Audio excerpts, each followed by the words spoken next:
নমস্কার সবাইকে, ম্যাকে লিটল স্টারের নতুন আরেকটি ব্লগে আপনাদের সকলকে স্বাগত জানাই।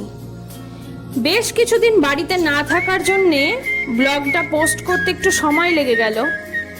আজ আপনাদের মৌসুমী দ্বীপে আমরা যে রিসর্টে ছিলাম তার সম্বন্ধে কিছু তথ্য জানাবো।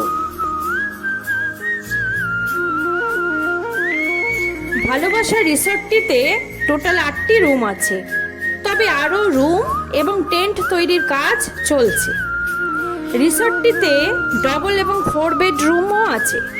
এর মধ্যে একটা 4 বেডের রুম আপনাদেরকে দেখাচ্ছি। রুমের ডেকোরেশন খুব সুন্দর এবং পরিষ্কার পরিচ্ছন্ন। রুমগুলিতে সোফা, ওয়ার্ড্রব, আলনা সবই ছিল, আর তার সাথে অ্যাটাচ বাথরুম। কিছু রুমের তো সামনে পেছনে দুদিকেই ব্যালকনি আছে এবং বাথরুমও যথেষ্ট পরিষ্কার। चुपके से रात की चादर तले चांद की भी आहट ना हो बादल के पीछे चल। রাতে সমুদ্রের ধারে এত সুন্দর একটা রিসর্ট দেখতে এত অপরূপ লাগছিল, সে তো আপনারা ভিডিওতে দেখতেই পাচ্ছেন।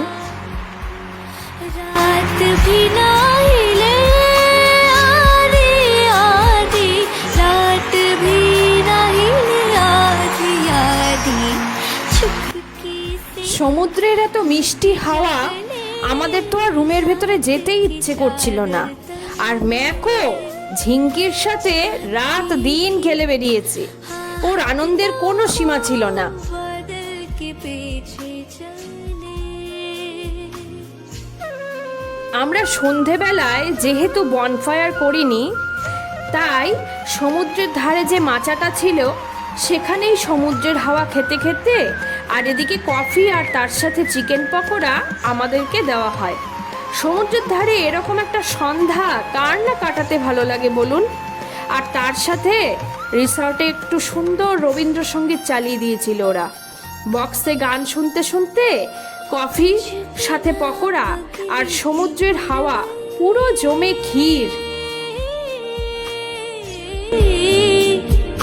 तुझ बिना पगली पुरवई आंखें मेरी चुनरी में भर गई तू कभी ऐसे ही गले लग जैसे এটা হলো রিসর্টের রিসেপশন। রিসর্টের প্রত্যেকের ব্যবহার ছিল অসাধারণ। রান্নার যে দিদি ছিল, তার হাতের রান্নার যে কি স্বাদ সে আর কি বলবো। যাবার আগে ম্যাকের খাবার নিয়ে আমরা একটু চিন্তায় ছিলাম, কিন্তু ওখানে যাবার পরে আমাদেরকে বলা হলো ম্যাকের খাবার নিয়ে কোনো চিন্তা করতে হবে না। যা দরকার হবে যখন দরকার হবে ওদেরকে বললেই হবে। এমনকি ফেরার সময় ম্যাকের জন্য খাবার ওরা তৈরি করে দিয়েছিল, তাই আমাদের কোনো অসুবিধাই হয়নি। की चादर तले चांद की भी आहट ना हो बादल के पीछे चले।